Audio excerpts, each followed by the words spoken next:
Okay, our scripture is from the Gospel of Luke, chapter 2, verses 41 through 52.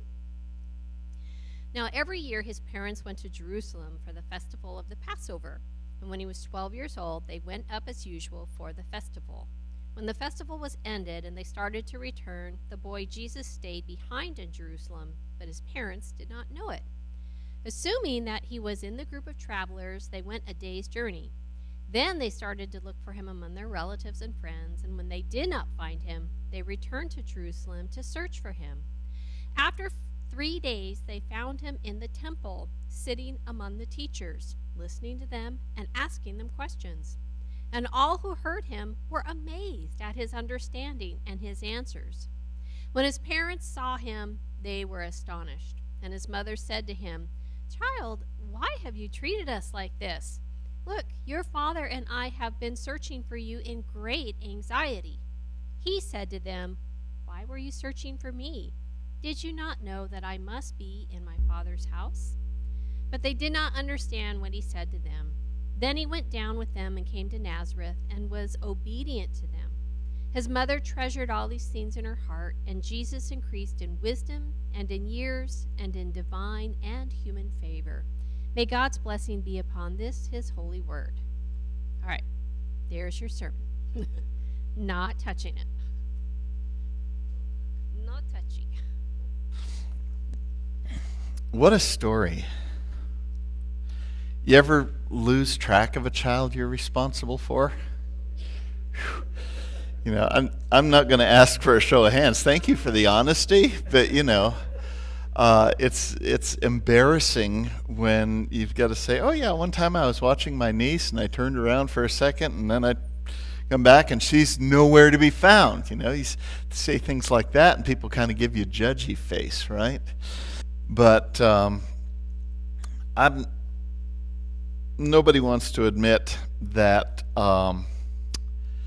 you've left your own kid behind, though, huh? Yeah, that goes beyond embarrassment. That's when you creep over into Child Protective Services going to be knocking at your door here pretty soon if you admit that. So try not to judge me or Mary for the story I'm about to tell. And keep in mind, there is a statute of limitations for calling for Child Protective Service, and this story takes place in Virginia, and all my children are adults now, so they can work out any trauma that they've had with a therapist should they choose. So the incident I'm going to tell you happened about 16 years ago at Busch Gardens, which is a spectacular theme park in Eastern Virginia. Now here's how good this park is. California is supposed to be the capital of theme parks and amusement parks, right? So when we moved back here, we took the kids down to Vallejo to Six Flags, and they're like, "Well, the rides are okay, but what else is there to do?" Okay. So a few years ago, I think it was the year after Graham graduated, we went down to Disneyland. Surely Disneyland would impress them. They're like, "Oh, the production value is pretty high, but the rides are mediocre." See, this Busch Gardens was an experience. Busch Gardens is, it's what it says it is. It is this lush, beautiful park with exotic plants and flowers. They have great rides. They have great places to do, great activities, places to shop, to eat, to walk. You could learn about science and nature and music and dance. There were about 5 different places in the park where you could catch a show, and it might be something like Celtic dancers or a magic show or a nature wildlife exhibit type of a thing. And if you had smaller children and you needed a break, you could go to the Land of the Dragons, or to put it short, what my kids called it, Dragonland. Now, as you can tell from this picture, it pretty impressive place. It was a contained play area with only one way in and one way out. And you can see the little path here to where it's one way in or one way out. And honestly, that was the kids' favorite place at Busch Gardens because you could just turn them loose and watch them play. And it was strategically built because that little place where there's only one way in and one way out, you could conceivably position yourself right there at that entrance and see everyone who came in and out of the park. Now, you might be asking yourself right now, wait, I think I know where this story is going. So if there's only one way in and out of this place, how in the world do you lose a kid? Let's talk about that. Graham, Cameron, and I were up in this little tower, and we were playing our version of tag, which we called Hulk and Spider-Man, if you could imagine how that goes. And while we were chasing each other around the treehouse and the net bridges, I'm sitting there at the entrance of the park, and she comes over, and no, I remember what it was. Mary had Connor over at this little boat ride place. They had a little place where there's different rides. There's like ladybugs that would go around. It was like a Ferris wheel, and you had him over at the boats. And I was playing tag with him, and then we got tired, and we came over and sat on that little bench down in the lower left corner there. And then all of a sudden the boys wanted to go play again, and I wasn't ready to go. So I says, well, just go on, and I'll catch you later, because I knew they were in this contained space. That's when Mary came over and sat next to me and said, hi, where's Connor? And I said, what do you mean, where's Connor? I thought he was with you. I thought he was with you. And so we went back and forth and back and forth.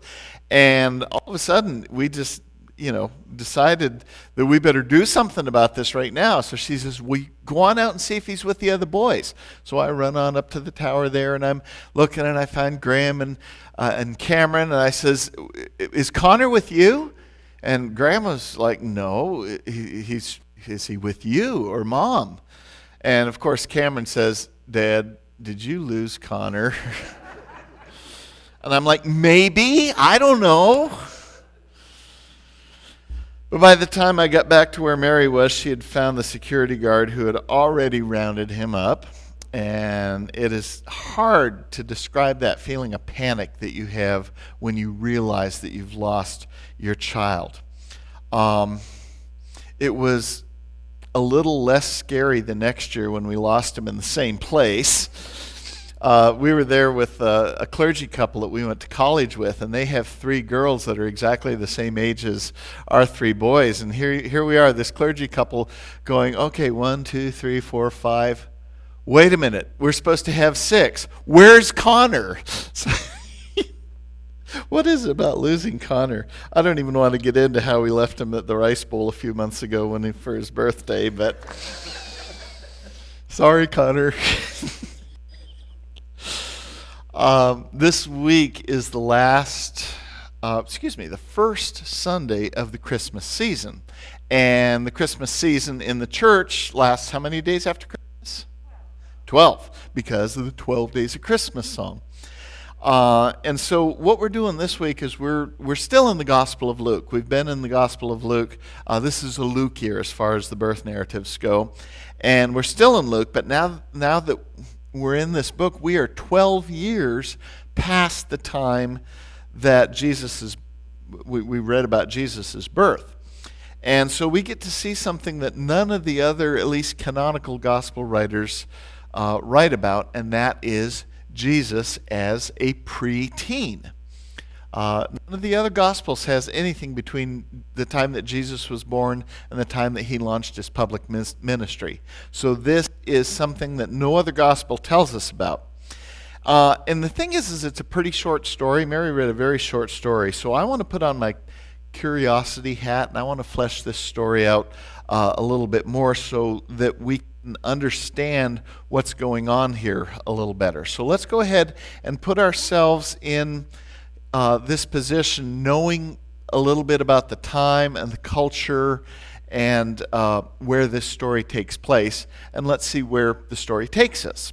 So in this story, Jesus is 12 years old, which means in another year he'll hit his 13th birthday, which is when he will have his bar mitzvah, and he will be officially considered a man.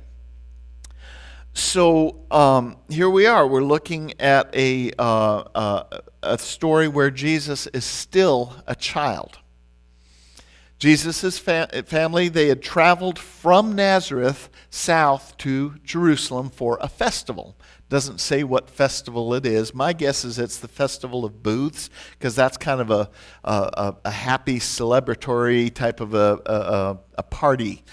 And so it was likely that Mary and Joseph were traveling with extended family. They came to Jerusalem, they participated in the festival, and when the festival was over, they went back on the road, went north to Nazareth again. But as they were winding down from the day's travel, they noticed that Jesus wasn't with them.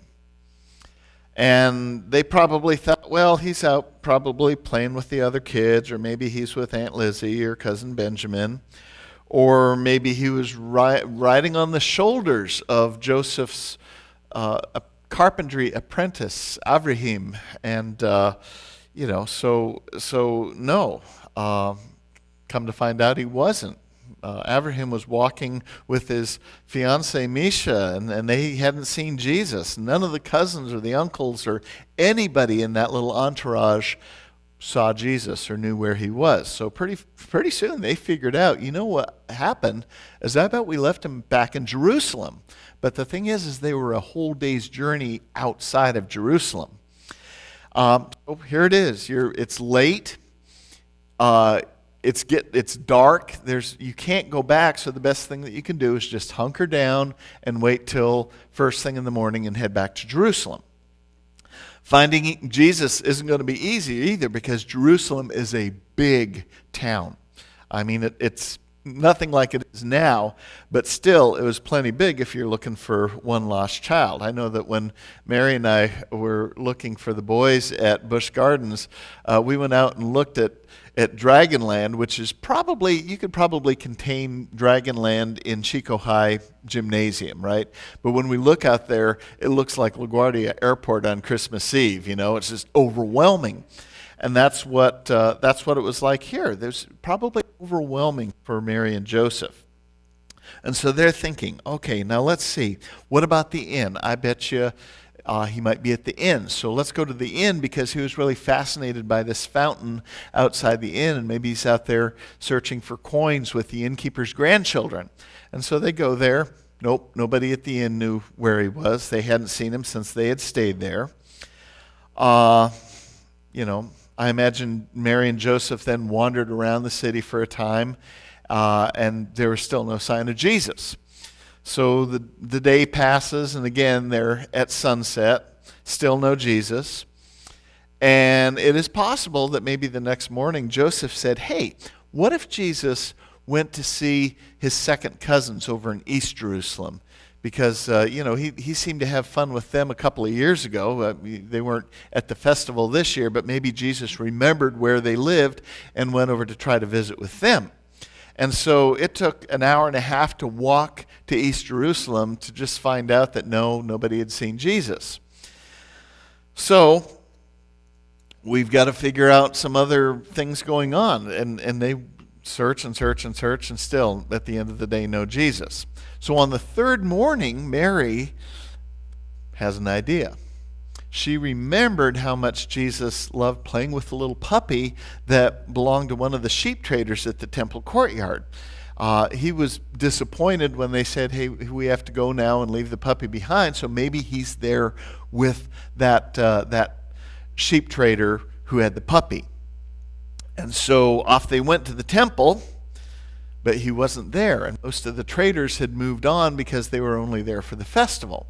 But just as they felt their last hope fading, two Pharisee elders were walking out of the inner court of the temple, and one of them was saying, I tell you, in all my days, I have never heard such things from someone so young. And the other one said, I know, and this kid was he's from Galilee of all places. And Mary and Joseph thought, I wonder if they're talking about Jesus. And so they rushed into the inner court of the temple, and sure enough, there he was.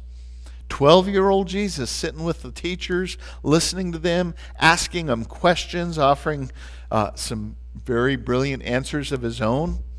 And the teachers were so impressed that none of them ever thought to ask, hey, where are your parents?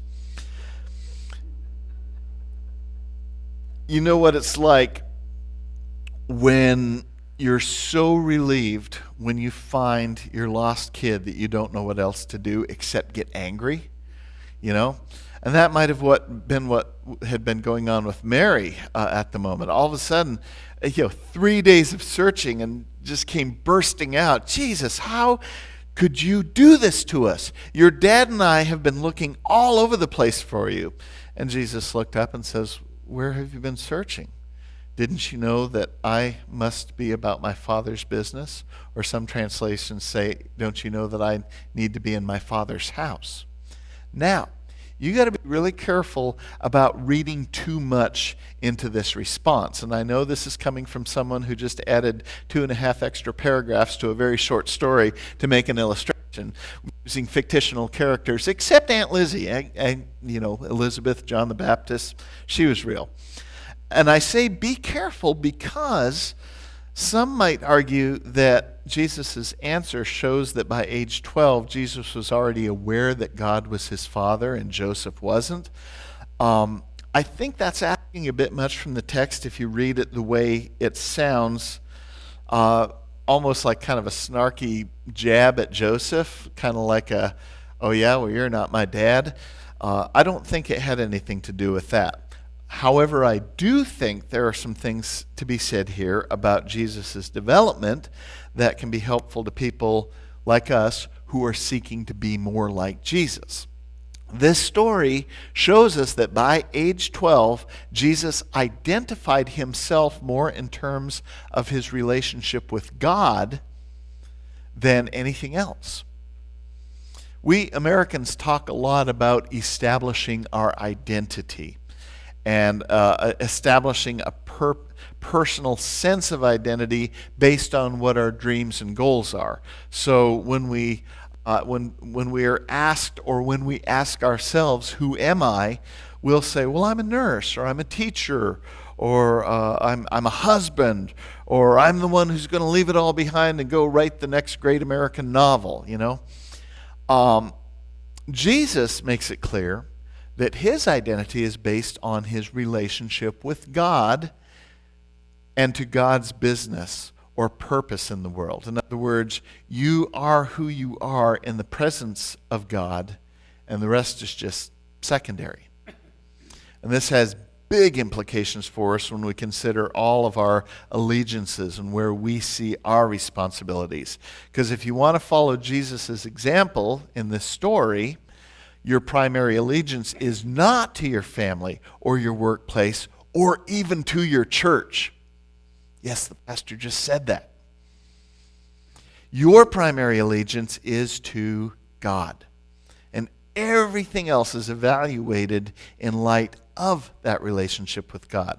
So in life, we learn that some of the toughest decisions that we ever make, the toughest choices that we face, aren't between right and wrong. The toughest choices, for me at least, are between options that all sound good and worthy. There's family commitments, there's economic stability, there's health and fitness, social acceptance, academic excellence, maintaining loving relationships and marriages. All these are perfectly good and worthy goals and desires. But there will be times when all of them will just come into conflict with the claim that God is making on your life. And that's when you'll have tough choices to make. And if you're following Jesus' example, as revealed in this story, you'll be searching for the ways that put your responsibilities as a servant of God first and foremost, no matter how worthy the alternatives are. Such are the ways of wisdom. And if we are following them, those ways of wisdoms, we will be finding ourselves increasingly worthy of the little description that appears just before and again after the scripture that Mary read. and that is that Jesus grew in wisdom and stature and in favor with God and with the people. May we all be growing into that wisdom and stature together. Amen.